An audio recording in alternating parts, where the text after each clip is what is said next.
Hello la famille, bienvenue sur Congo Kiss-Pion TV. Congo Kiss-Pion TV.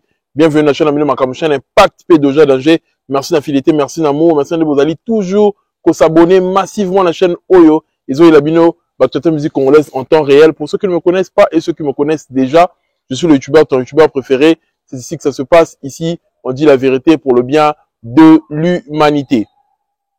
Nous allons parler de l'actualité de la musique congolaise. Côté Gaz Mawete. Parce qu'on a le nézo quand tu es au bébé, c'est les réputations. Malgré que la Sali challenge Mora Sika, mais on sent vraiment que les gens sont déçus de lui. On va en parler. De l'autre côté, Inosbi aussi, il a dépassé tous les artistes congolais actuellement en termes d'abonnés sur TikTok. Et l'artiste, il est vraiment en train de bien gérer ses réseaux. On aura des choses à dire sur lui également. Mais, vous savez, la base, on va parler de Fally. Pourquoi Fally Poupa, aujourd'hui, son rapprochement et Diddy Stone, c'est ce qui crée la jalousie. C'est le a dit un truc dans son émission par rapport au rapprochement de Fally et Diddy Stone et Alia. On sent vraiment que Koffi Olomide, il est blessé dans son fort intérieur. Koffi Olomide a eu qu'à passer. Mais il faut trouver la vérité sans faire de détour, s'il vous plaît. Parce que, et ça, on passe, il est là. Mais on va ça là qui hier. Et on fait tout ça, ça va tout rafraîchir votre mémoire. Une émission Oyo. Tu rafraîchis ta mémoire. Faut te la vérité pour pouvoir comprendre que Maramususu est votre tango avec le temps. Vous torturez qu'il fallait, mais les losco avec le temps, tu autre tango autrement. Et comment on peut savoir passer. Faut te le bayango sans faire de détour, s'il vous plaît. Nous allons parler de toute l'actualité. Fally Poupa a été, il a reçu des éloges de la part de Keisha. On va en parler. Il y a un truc que Burna Boy a dit dans sa story, que Fally Poupa a déjà dit avant. On peut lancer l'analyse sur Yango. On va parler de ça et on va parler de toute l'actualité sans faire de détour, s'il vous plaît. Mettez-moi mes likes. Vous savez, quand je suis de retour, c'est pour dire des bonnes choses et il y aura de la matière, comme d'habitude. Et ça demande des likes, s'il vous plaît. Partagez. Abonnez-vous si vous n'êtes pas encore les abonnés et continuez de donner la force pour que tout ça, la moussalango, la volonté, il y en sort. Je sais que, voilà, je suis pas trop actif ces derniers temps, mais on va revenir en forme et on va toujours donner le meilleur de nous. Vous savez, je sais que bien faire les analyses, c'est tout ce que je sais. Faire des bonnes analyses pour le bonheur de mes abonnés, pour le bonheur des gens qui m'aiment tant. Big dédicace à toi, RK Redi Kemé Nakacha Grenoble, président Pachi Kona Lyon, frère Adi Massamba l'Italien noir, Ligi Kalim Tatika, on a un défaut, le cœur d'Atanas. Si on a Priscilla Iluta, Motema Vienanga, Vienangai, Armando Neto, Nakacha Colonne, Yaya Wana, Citoyen du Monde, Light Bouya, Kevin Katumba, 100 000 bisous. Tobo Sanayote, dédicace à toi également. On va regarder cette vidéo. Comme ça, vous ne savez pas tout décortiquer, bah, suivant son impact, idéologie, il y a danger. Tous les cas. Bon. Si vraiment le vieux Koffi Olomide, il a osé dire ça, que moi je suis son garde du corps, c'est un connard pédale. Alors, moi je suis dans la prod, la musique congolaise, c'est en lingala et c'est rumba, nombolo, ouais. Et moi, ça n'est pas ce que je produis à l'époque. Je ne produis pas, et en vérité, s'il y a un artiste que j'ai croisé, mais il était déjà produit par des Ivoiriens quand je l'ai rencontré, quand on me l'a présenté, c'est qui aurait pu rentrer dans le système de ce que moi je produisais, ça aurait été Fally Poupa. Parce que moi, ayant un esprit très ouvert, c'est peut-être un artiste qui justement... un titre ensemble avec oui, on a un titre ensemble, The Weeknd. On se parle très souvent, mais d'ailleurs c'est notre superstar, vraiment dans sa génération, il n'y a personne à son niveau. Et moi, big up bien sûr. Et en fait, à ce moment-là, moi je suis dans un label. Les gens avec qui je bosse, mon associé dans le section Zouk pour Sushiro, c'est un label antillais et nous produisons du zouk, de la Kizomba et du compas. Donc, j'ai pas croisé dans mes allées et venues un autre Congolais qui m'a dit, moi aussi je veux faire du zouk. Tu vois, la plupart de ceux que je rencontrais, ils voulaient faire de la rumba ou du ndombolo. Donc, quelque part, chacun évoluait, mais ça ne veut pas dire que j'étais contre les collaborations ou quoi. C'est juste qu'à un moment, tu es très occupé toi-même avec ton business et tu n'as... Voilà. Me voici de retour pour parler de toute l'actualité de la musique congolaise. Aujourd'hui, Inosbi a réussi à avoir autant d'abonnés sur TikTok. Je me suis posé des questions, mais Ezanini, Somi Babonango, etc., etc. Mais j'ai essayé d'examiner. J'ai compris que les réseaux sociaux, il faut avoir une certaine technique. Il y a une ligne à partager technique, on a un artiste musicien. Il faut comprendre que les réseaux sociaux, ils ont raté qu'il faut plus d'un côté mon artiste, pour ça, ma musique. Surtout, les réseaux, et c'est un habit sur ma sala. Par exemple, je n'ai page Facebook de façon anonyme, dans la page Facebook en côté, je de façon anonyme, ils ont bien abonné belé. Page Facebook, on sait que chaque semaine, Facebook a aussi par exemple, nombre de fois il faut poster pour propulser le sous-page. Vous voyez un peu? Donc ça veut dire que les réseaux sociaux, il faut autant les paramètres. Autant que nombre, et c'est un nombre de fois. Présence, même dans la YouTube, et dans la TikTok, et c'est une présence, et dans un nombre de fois, il faut poster soit par jour, soit par semaine. Pour quand tu es qui sabatou, quand nayo est la plus visible. Et c'est important. Et puis déjà, l'esprit, il y a votre toi, batou. So, on a plus présent, on a tout le temps, on a, batou, on a scotché la page nayo. Il y a votre il fallait poster pas, fallait ça la bon pour anime. Parce que, à comprendre, c'est créer les réseaux sociaux.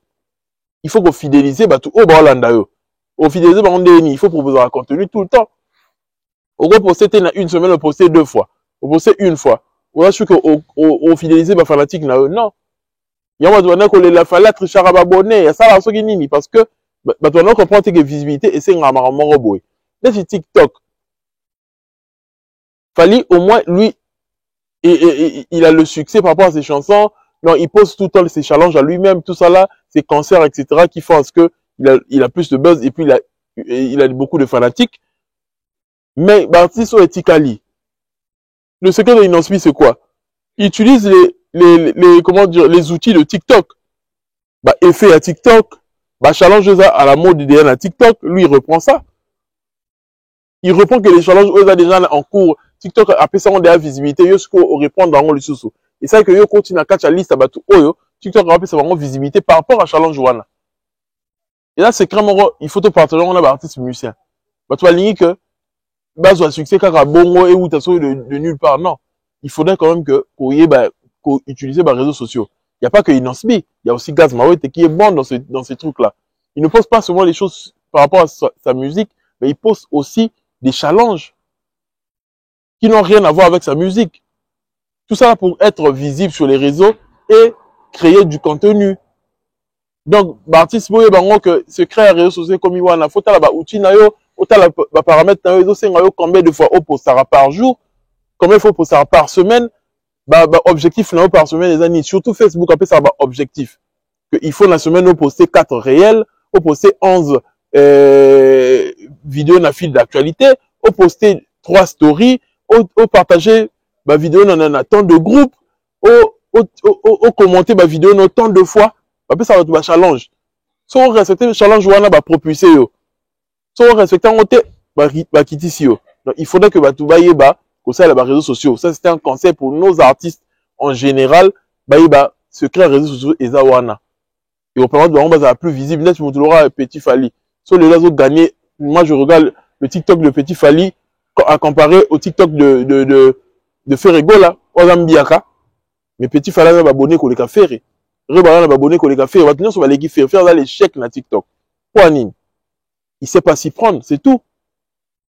Il y a un que nous sommes abonnés à Facebook parce que on comprend le système T et ça il faut que nous abonnés pour ça ou qu'on a battu ça. Les abonnés de faire sont souvent fake. Il y a des fanatiques oui mais abonnés les fake pourquoi parce que avec que utiliser les réseaux sociaux moi mikolo yo ba je relais Facebook na mona quand même peu présence na ye ezongi moi bon na Instagram na bloquant la tela commentaire au série moi ba bloquant na Instagram na et nga artiste ba bloquant ah Congo Kiss autres za relo côté mais ba bloquant biso poani nga ko faire bloquant na s'abonner la compte na été mais mo a bloquant nga donc ye muta lukanga soit à tomber la vidéo nanga et puis c'est kanda a bloquer nga ou soit yemo va tindre les vidéos mo ba lobina luké na TikTok a bloquer nga pour na zala jamais abonné ya Kofi na TikTok jour mo va tindre nga lien na yebo pas Valère je crois na cliquer bo oh vous a bloqué o benga la zala jamais abonné à Kofi mais na bloquer nga ndeni donc maram tolo ba mo sala bango kizunguzungu sala bango pasi et sala bango pasi yango et même bango na ba niveau oyo. Donc, il faudrait que Bartis va comprendre, petit Fali va évoluer, c'est parce qu'ils sont plus présents. Bota par exemple, mouvement OSA actuellement sur la musique urbaine congolaise. Mouvement, et Lille, ceux qui Lille Seka, Lille Soso, Lille Soginini. Et ben, qui n'a Zixen. Mais qu'est-ce qui a propulsé Zixen? Et là, nous, émission, on a Talented Star, et là, au moins bon. Et là, on voit que mouvement, et continue la musique congolaise, à partir de Zixel, bah, tout le monde sur le bas, comme réunir dans les réseaux sociaux. Quels réseaux sociaux plus? Et là, TikTok. Au TikTok a produit ça à Moutou facilement. Vous voyez un peu? Facilement. Donc, visibilité, TikTok, peut ça, bah, tout ça, là, dans YouTube, quand c'est comme ton guinda de Akala. Facilement, on est devenu à 100 000 vues. On a posté vidéo, on a 2 jours, à 3 jours. 100 000 vues. Bah, 100 000 vues, tu peux t'en rendre à 24 ans, dans TikTok, ou là. So, tu peux t'en rendre à YouTube. Kasonginda kala. Kasonginda kala. Mais algorithme, il y a YouTube, algorithme, il y a TikTok, il y a différents. Donc, artiste, bah, ça est là, il a bénéfique, par exemple, sur la haut, il va paraître peut-être, bah, sur le maramo, mais il a très capital pour ma carrière, il y a artiste. Bah, ça est là, réseaux sociaux. T'as là, il n'en se à utiliser Fiwana et Emma, je crois, les Gabonaises Wana a un succès fort. À utiliser ma fille et belé et bien de la visibilité, mon vidéo n'est pas sinon c'est 800 000, 1 million, 4 millions, 2 millions facilement. Et 2 millions à TikTok et l'actif bien ça succès. 1 million 400 à TikTok et l'actif bien ça succès parce que TikTok a proposé à Rabilo uniquement la communauté na eux. Bon, on a à TikTok. À orienter la vidéo na yo, à yo qui lobby lingala, à orienter la bâton sur yo ka lingala, y a pays francophone. À orienter la vidéo na niveau moi que marambo sali wana nde beti 2 millions wana. Il va bien que 2 millions ya solo. Bah tu vas yo ki yo. Bon remarquer bah sur l'ordinateur de 100 000 à TikTok, eux comment là 1 million, dingue ça est populaire. Donc il est temps, bah tu vas sur les réseaux sociaux bien. Gaz Mawete de son côté. Le scandale qu'il a fait, il a dignité parce que la ligne au côté de la fille, voilà, t'es maintenant là, il y a comme un bébé sur gaz. Avant, oh, c'est vraiment reboyé. Bâtiment, bah, il y a pendant qu'on les langue, comme à gaz. Bâtiment, bah, il y a pendant la privée qu'on les langue, bah, fille, mon corps, bah, dans la Londres. Entend, bah, comme on a bangoté. Bah, il a un dossier, mon corps, gaz à l'époque. 2022-23. 2023 et 2022. C'est vrai que Nara Londres, Néa Liboso, Ayebi Maramso et les Kawana. Mais, Babiso, du genre, tu salir artiste. Pourquoi? Parce que surtout, la petite aigle, artiste, jeune artiste, comme c'est à niveau, on a tout comme c'est à bout de souffle, etc.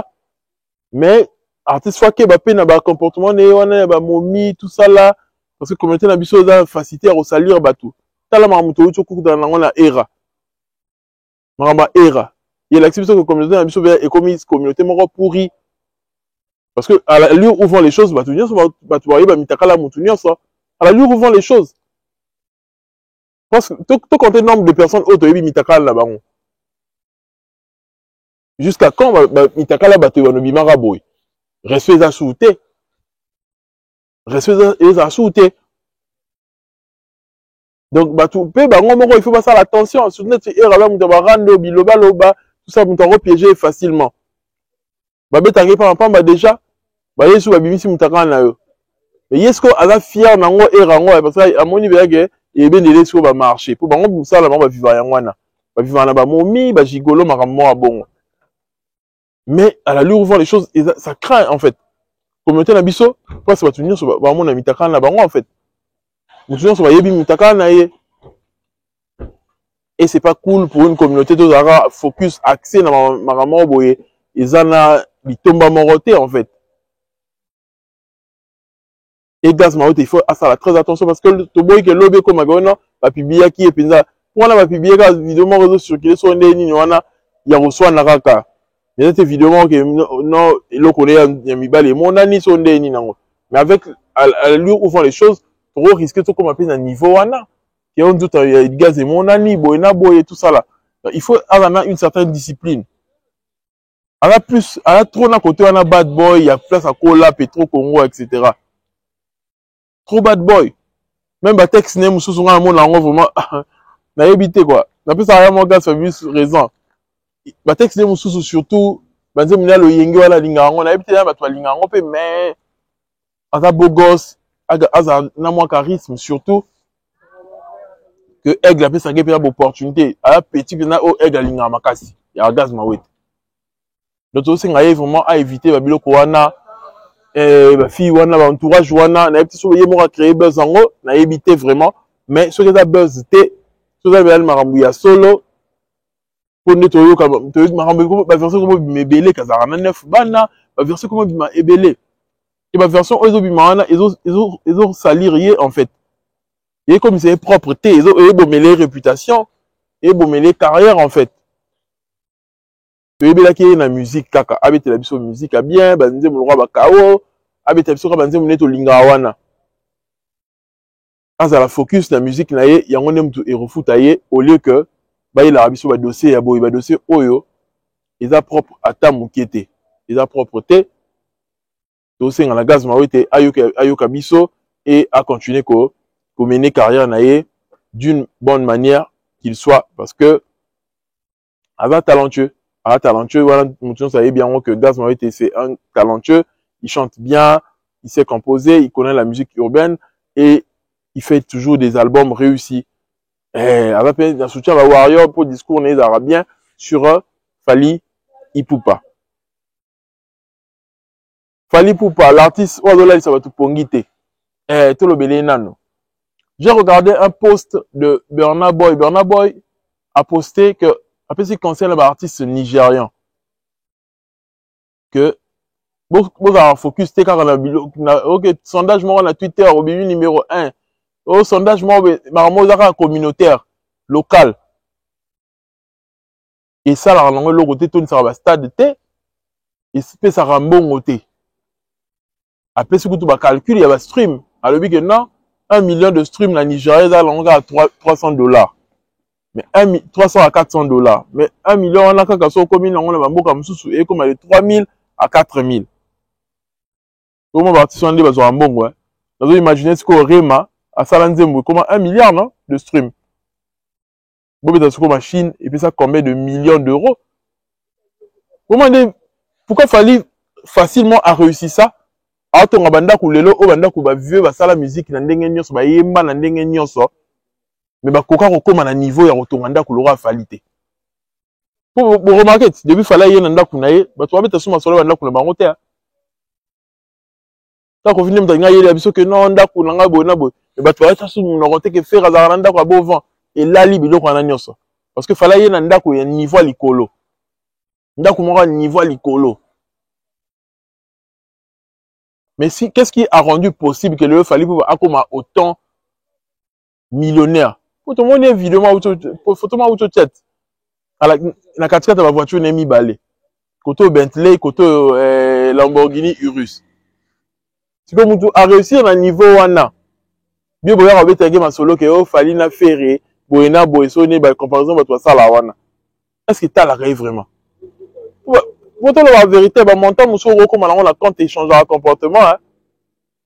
Bon, comme on a niveau mon gros changer de comportement.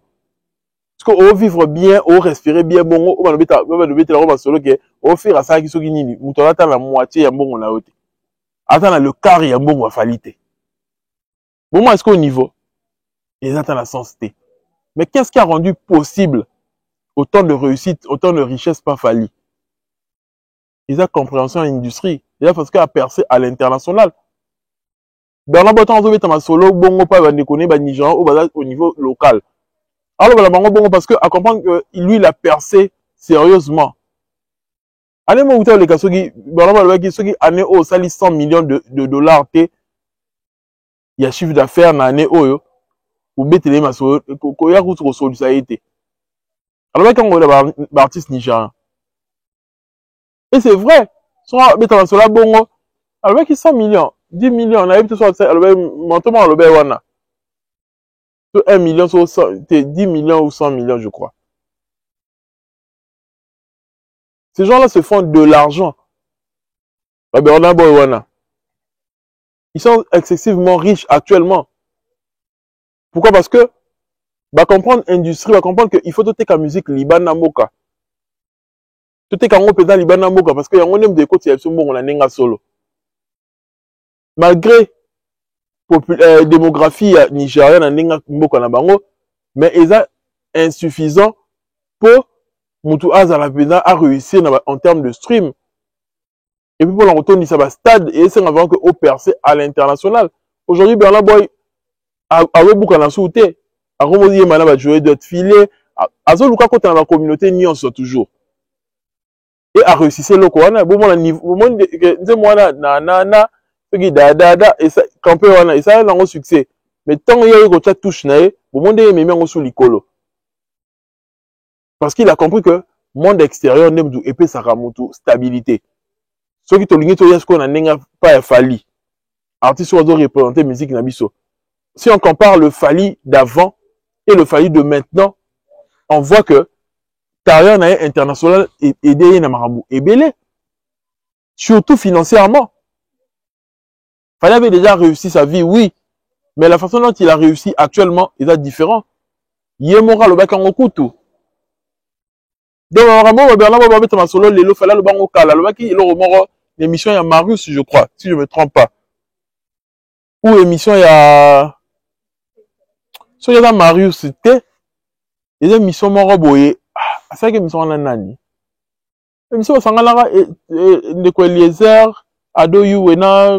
Vina mso boga za comme on est dans nani pas ça émission la marque tabu viona comme on est dans nani na bossa comme on est aussi comme na commentaire Adi Londolé Adi Londolé je crois que la mission wana te ils émission ça la Marius alors que avant ba lobeta na radio française né comme on beta lelo revenu né na ça mais dara ce qui la mention sur la trimestrielle et dara pas plus de $300. Fally le disait. Si l'artiste congolais va comme ça, on a affilié dans sa SEM. Autour de la on va combien? On va combien dans sa SEM en haut? Chaque trimestre, on va combien? Et c'est vrai que musique est plus représentée en France pour sa SEM à rémunérer d'une bonne manière. Chaque trimestre. Il fallait recevoir de l'argent en excès. Pourquoi? Parce que les gens comment rebêtent en France. Donc, choix n'a eu à percer à l'international, il y a qui choix moro ya loyengete, il y a qui choix moro bien réfléchi. Et le résultat dans tout le monde, il fallait il réussit facilement à remplir des salles en Europe, à faire des tournées, ainsi de suite. Il a des sponsors, beaucoup de trucs. Pourquoi? Parce que il a compris que c'est le monde extérieur qui permet à l'artiste d'évoluer avec le numérique. Bisous, on a moins retard en Afrique. Parce que avec le temps, Afrique, on va bien la cible, le smartphone est comme belé, comme belé, par rapport à la démographie, et puis, on est annonceur. Parce que les YouTube, par exemple, YouTube, on a la publicité. Pour tout le monde, on a la publicité. Pour tout le monde, YouTube, on a la publicité. Parce que l'annonceur, la vidéo, pour passer la promotion.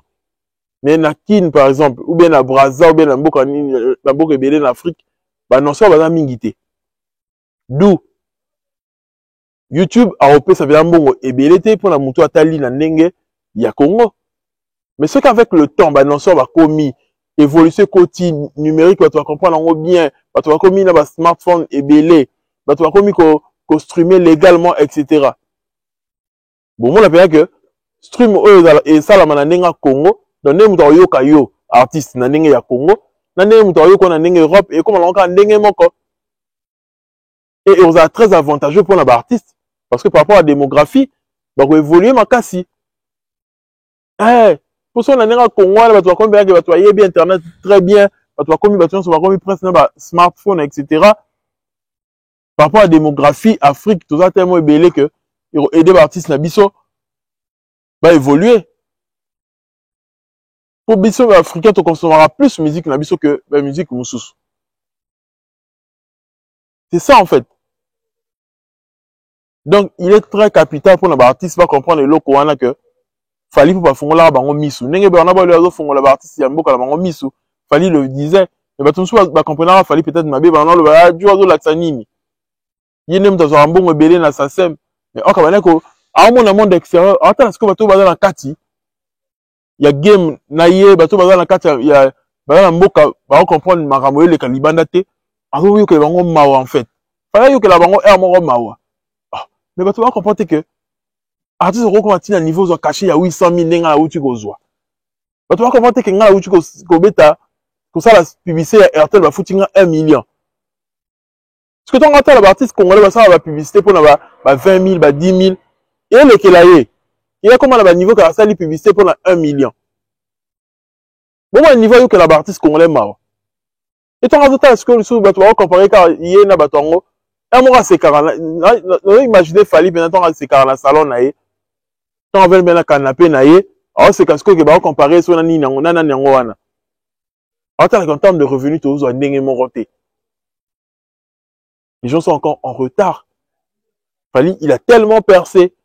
Il a percé de ouf. Le mec a tellement percé. Kesha vient de le confirmer. La superstar Kesha. Kesha dit que le niveau qu'il fallait atteindre en termes de superstar, aucune personne de sa génération ne l'a atteint. C'est presque les mêmes choses que nous disons. Hein. Mais Batumsusu, le gars Kesha peut-être va comprendre en gros. Le rabiso le baron, la rabiso ça la fali qui diale lo, tout comme ça a fali. Mais Kesha, est-ce que avant bénéficier la ni soit comme si fali Kesha. Kesha ça la Kesha avant fallait ça la succès. Kesha ça la bas succès. Kesha c'était quelqu'un qui faisait des prods, avec le roi ingénieur de Santoloba. Il créait des instrumentales pour le zouk etc. Ils ont propulsé beaucoup d'artistes. Kesha travaillait avec beaucoup d'artistes, Lisha. Jocelyne Moboyana à travers là la princesse Lover à travers là batou ebele batia sokindeni batou wala nyonso à travers là bango on connaît le succès de Kesha on dit quoi on va dater le quoi boyebi succès dans l'autre Osmanem Kesha Kesha boyebi et ce que Kesha qui confirme que Fali c'est lui la superstar. Il atteint le niveau que personne n'a atteint auparavant. Il atteint un niveau que personne de sa génération a atteint ce niveau-là. Batie Mundu qui n'a moutouté pas le babongo. Parce que lui, il a suivi l'évolution de la musique congolaise. Lui, il était à l'extérieur, il a suivi l'évolution de la musique africaine. À mon avis, Alpha va percer. À mon avis, Kofi va percer. À mon avis, va créer ma prod. Alors, moi, même évolution de la musique antillaise plutôt. Parce que tant qu'on Fali a percé à niveau que à continuer à mentir, à dominer la France, etc. sur ma certification. Il a de la matière, il connaît, il a compris, il a vu l'évolution du mec. Il a raison de dire ça. Il a raison de dire ça. Bon, est-ce que la mission congolaise va rêver dans nous? Bon, est-ce qu'il fallait là bango. Or qu'il fallait a percé tellement, accueilli tellement l'icolo, avant la bilo qu'on est sur l'accent que artiste a réussir. Carrière à Moutou et Simbi, fallait azan. C'est le lot qu'on va partager en commun là, artiste congolais nyonso. Fallait partager le roman en commun là, artiste nyonso. À part que babé t'as rendu sur Rumba, et là on va partager en commun la longévité. Artiste congolais en général, tu mais là, on a carrière. Et là, on va partager en commun en wana. Artiste congolais, tu mais là, la carrière, bis aux articles que, oh, ça dit quelque temps, si, on est, parce que la génération, on a fallu, le bazar souté. Dans le pays, mon chouchou. Parce que la génération, on a Kofi, le bazar souté, mais Kofi Azakaka. Bah oui, Rabazakaka. Oui, vous avez un stade, vous avez un salle, en France, à ton lycée, Kofi, à un hippodrome, bilo qu'on a, bah, tu me souviens, ça, là, on souté, le pays, mon chouchou. Mais à part Wana, vision, évolution, et dans mon côté. Évolution, vision, dans mon côté. Il a tellement évolué. Comme si la musique passe dans l'enge ya solo. Musique est comme passe dans l'enge ya solo. Vous pouvez beau critiquer Fally, mais la réalisation n'est pas jamais. Il a tellement réalisé. Et c'est ce que l'artiste congolais peut pas travailler. Regardez ce qui est en train de se passer actuellement. Fallait devenir le centre d'intérêt. Abundeli batuna nous que concert ils sont à la poto. Faut le bélo qu'on a bien. Abundeli batuna que musique ils sont à la poto. Musique ils sont à la poto grâce à nani ya Fally poupa. Mais à comme si vous abundeli la batu pour pas réussir ba concert na bango. Comme ça bon déjà joyeux et pas ka boye zala. Redit que même balingatan na le babo. Est-ce que pas ka boye zala? Zala on te la cause hier on a eu confirmer que Fally m'a aidé pour la visa. Donc on va la Fally pour à décanter la situation na bango. La musique à Congo zala bon terre. On va ko sa minoté.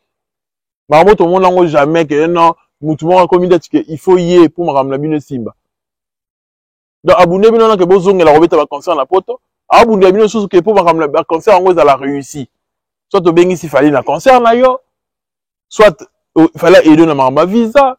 Soit il fallait poster yo. Et comme il bongo, centre d'intérêt.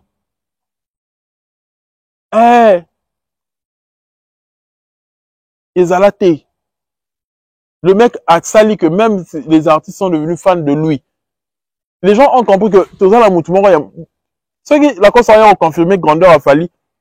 Bah, tout le monde, il fallait aider la cause pour la cause arabienne telle affaire.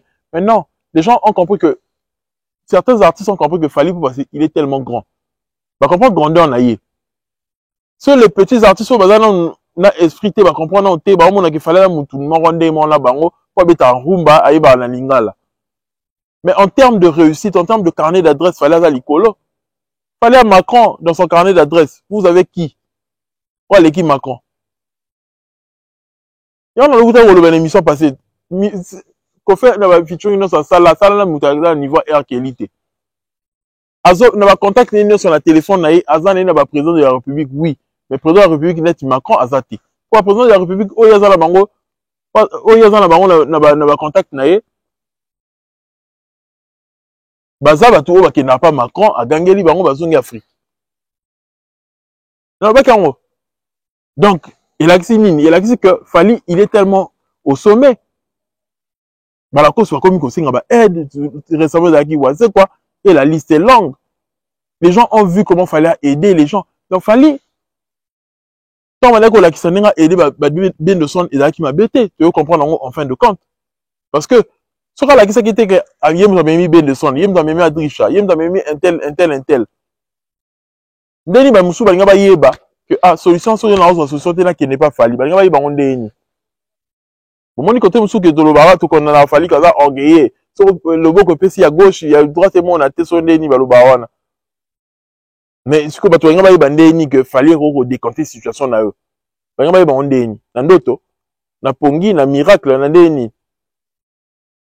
Il fallait bah mon effet il y a grandeur à Fally n'est comme tellement influent que a comme un mot à dire même l'ambassade fallait ils sont tout ba repasser visa il y a un mois pour la artiste naïe a comme que j'aurai long séjour a comme tellement crédible bah oui quelque facilité mon tout a quoi mot à dire a quoi parce que Maramina sur Badaran, c'est un mois d'Aran. Hein. On ne sait pas ce qu'il fallait faire. Peut-être que on est en jeu. Avec ce soit la mission, on a zongité, bon, on a un qui est en jeu et qui est perte. Peut-être, on ne sait pas ce qu'il a fait. Ou peut-être, Eddie Badiata a appelé ça qui va conseil à l'accès à il faut pas qu'on à l'ambassade. Parce que Fally a de l'expérience de Maramouana et son entourage et son équipe. Bah, sous le cas où Kawana, bah, yebi Maramouana bien.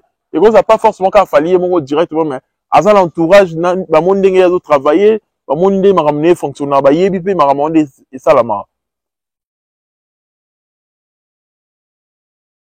Bon, est-ce qu'une place Fally a commis, mon n'a Fally. Bon, non. Eh, c'est la vérité. Au fin, on a tout. Il est temps que Tokumi sa Fally. Ndemu mayanga. Vous savez qu'il est fort dans la durée. Bon, moi, des autres kenda. Et bah, tu viens sur comme ça mayanga. Là, on a partout. Le Fally a fait partie de la liste. Il y a 2 personnes voilà, au va valoriser folklorique à Mboka la bango. Parce que tout la vérité est la nini. À part Tchalamouana, il a fallu ou à valoriser folklorique na yada musicien typique, mais à valoriser folklorique na yé et comme il a niveau international. Tchalamouana avec Moutouachi, il y a fallu aussi un relais. Azu Moutouachi, à qui n'a pas fallu comme bêta Moutouachi, pour remarquer. Même la We Are the World, et dit Badiata, t'es un gars, si la Moutouachi. Tous une Anissa, Moutouachi. Bon, quand tu as dit il fallait utiliser Moutouachi. Parce que national, il y a ces mémoires sur le plan international, il fallait aligner à Kenango sous plus haut. Par exemple, on a Moulouba Moroté, Azo Bémango plus haut. Bah, tu vois, ça va mécara comme ça la folklore.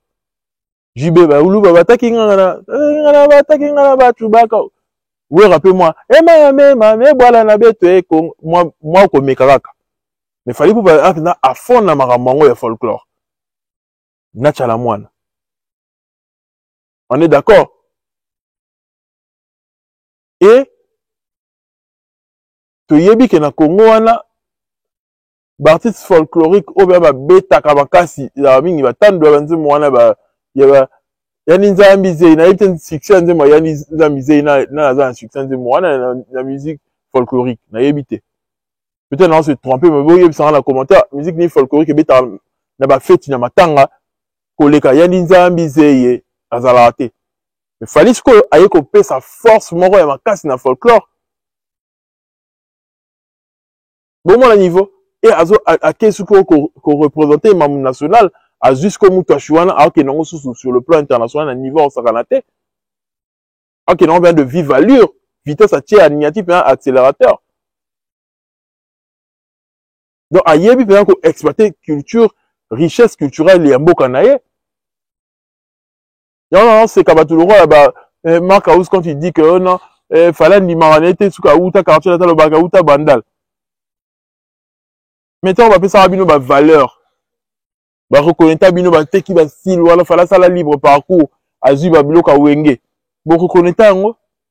Vous allez jamais reconnaître bon les kana émission bon le non et tu on a besoin de reconnaître mission dans plateau de télé makasi.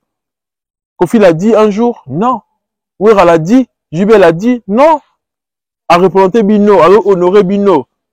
Au moins on avait un plateau de télé mon makasi va mettre masola madilou système. Il fallait reprendre la musique, il y a franco, il y a nini, pour nini. Parce qu'ils reconnaissent la richesse culturelle et la musique nabiso. Mais en retour, est-ce que tu as besoin que c'est l'ascension va reconnaître que Petit Oyo avait reconnaissant la culture Oyazuna Congo. Les gens ne l'ont pas fait. Bolinga continue en tican. Si vous appelez, on continue la même allure. C'est normal que à se lasser à un moment. Et le reste, ça la relève, il y a ma nationale, il y a la biso Moutouachi, il y a ma nzemune et Bele. Et ça la biso bien, en fait. On est très, très ravis de voir Fally exploiter la culture de son pays. Au niveau international, au place, il y a Zali. Ah, mais ma culture, c'est ce que les Nigérians ont fait, en fait. Bah, comprenez que la musique, il a fort.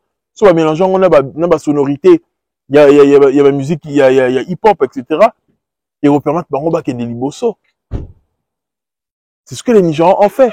Et la sauce là a vraiment réussi. Également pour Fally, cette sauce là est en train de réussir.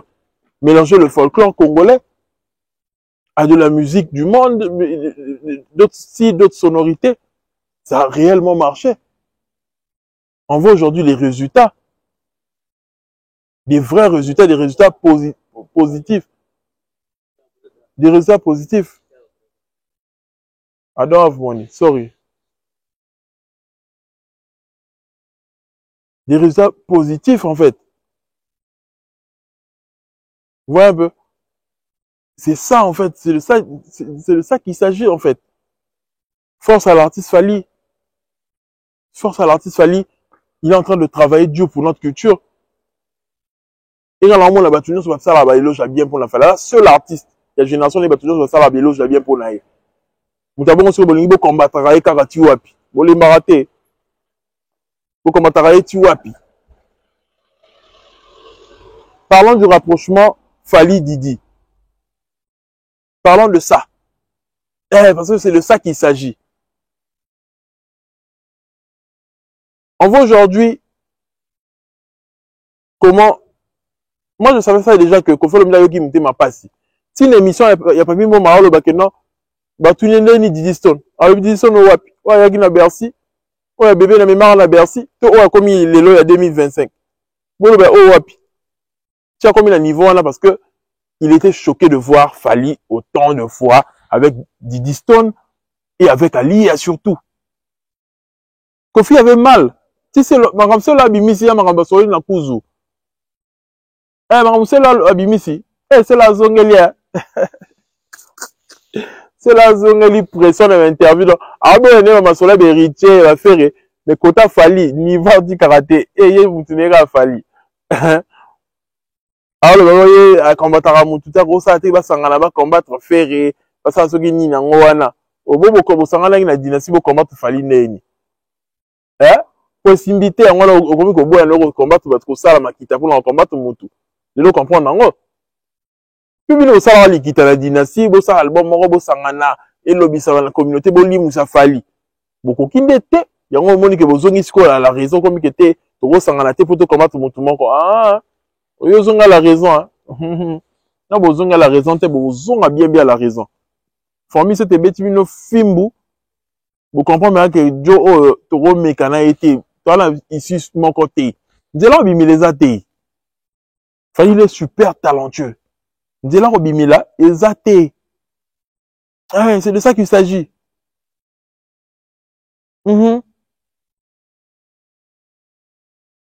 Et c'est l'eau qui nous parle que non, Fally Azolinga Boma Kofi, Kokutana Alia, Kosara tout ton a Didi Stone, Basi Maramouan la Moututena, famille Moutou, tout ça là, et Bomisa Batou, tout ça, oui, ça je le reconnais. Bah, faire familial et ça, que Moutaro comme à un niveau Galuka Abomayo.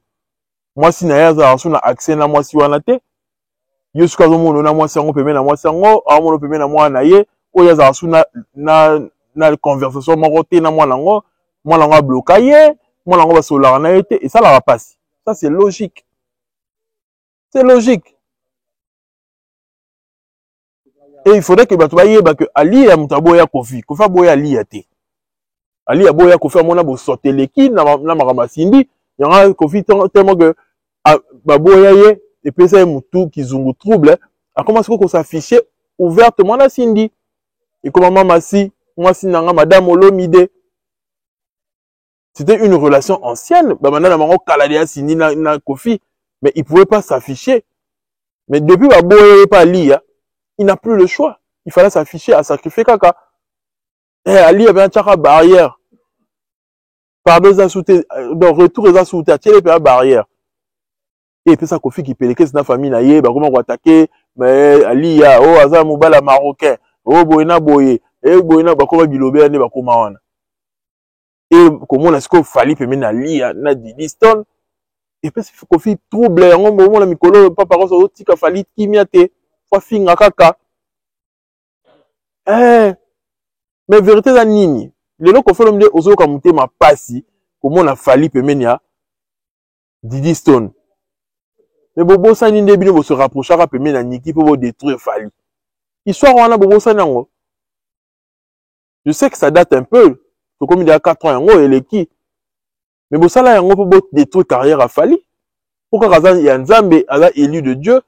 yaye esimba kaka yaye eshuaka te bana kosala banzembo yaye esimba kaka ti lelo yango bokoka te mais logiquement bosala pire que o fallait asali fallait azongisa bino kaka monene na bino et puis ya fallait kuta ezalaki te kasala yango expressement non ezalaki occasion bakutani wana bakobeta na karaté mais baaffiche yango kaka na réseau sociaux mpo boyoka mpenza mpasi bobosala makambo bosala nde bobenga c'est pas que Kofi combien d'artistes ont contacté Keina combien d'artistes étaient derrière Keina qui causaient avec Keina fallait la flasher dans l'émission pour le passer là. Bon, évitez. Ils ont fait un complot pour détruire Fally. Ils parlaient avec Niki. Qui a emmené les audios de Niki en train d'attaquer Fally sur un plateau de télé? C'est pas Sandaka Zadi. Qui a envoyé Sandaka Zadi? C'est pas Kofi. Une émission Actu du Net. Vous oubliez vite, hein? Les bonnes ça Fally net qu'il y ait des victimes, moroboye, il y a des moutoumabé, moroboye, méchants. Mais Bobo, ça n'est que vous avez créé un rapprochement déjà avec cette famille-là pour nous détruire Fally. Fally, qu'est-ce qu'il fait pour détruire Kofi? Tu disais ça, parce que papa n'est mort dans le comportement MAB. Mais Fally n'a pas genre influencé Diddy Stone, non. Non, pas du tout. Pas du tout. Disons qu'on a évolué dans le milieu, on a un mode, il fallait évoluer. C'est normal que beaucoup de temps. Mais bon, comme ça, on a tu fallait ça encore. Mais non, même ça, ça encore. Vous mérité Kowana. Sauf fallait bien ça encore, vous mérité Kowana. Alors, ce que Kofi bien là-bas, la commission peut mener moi si na yo, la peut mener moi na yo. Ça, là, ce que oh, ça là. Na l'équipe on a succès, na l'équipe on a bon lelo. Le bas que oh, loba. Il fallait garder toujours respect pour Nayo. Mais on me met comme c'est à un niveau moins que et comme ma baie. On a peur les que Kofi me la Kofi fallait mettre en carré. On me vient normal de poser comme un challenge naïe. On poser ne pas plaquer naïe. C'est de ça qu'il s'agit. Il faudrait que tu vas comprendre en haut. Kofi il était venu avec de la haine. Il a de la haine maintenant pour Fally. Contre Fally. Ça veut dire que Kofi en vrai, tout le résumé, en tout la vérité, c'est que yo lingano bena sindi en te. O utiliser sindi pour la maramoro bo lingara était pour de vrai. Pour ça lingara pour de vrai. Mambo ex no ça était honnête nani. À s'afficher na qui que ce soit. Ex ça va ex. Si quel maramuna ye. Le gars fallait ça misa ou tapa na yo. Vraiment fallait ça la pananga neni moi musala nanga muta musala nanga akoma mea ko s'afficher la moi sinanga la moi nanga mobosani na contexte ni ba s'afficher te na bar moko be ba mela masanga ba s'afficher te na boîte de nuit ba s'afficher na cadre ya musala raisonnement faut logique et zalarat oh c'est le hasard bon on comprend que c'est le hasard manipulé au fait yebisa ke lo ba bongo. Et moi j'ai des échos sur ça. Boutique a fallu Kimia. Kofi, si tu veux, Ozong et la moi, sinon Alia, Obo et Cindy, tu es libre. Il faudrait maintenant faire tes preuves. Oh là, c'est comme tout le monde a malade, ou changé. Pour yo, Ozong et la Rano Kamabe. Yo, ça multi-récidiviste. Ozong et la Raba, même bêtise au Sarakal. Même le ND en wana, au change à rater, Rabbi ne change pas. Il peut s'y passer. C'est tout pour moi, ton youtubeur préféré. On a parlé de beaucoup de choses. Ce qu'on n'a pas dit aujourd'hui, on va le dire prochainement. Restez branchés à ma chaîne et donnez-moi toujours de la force. On est ensemble. Mais sur vous.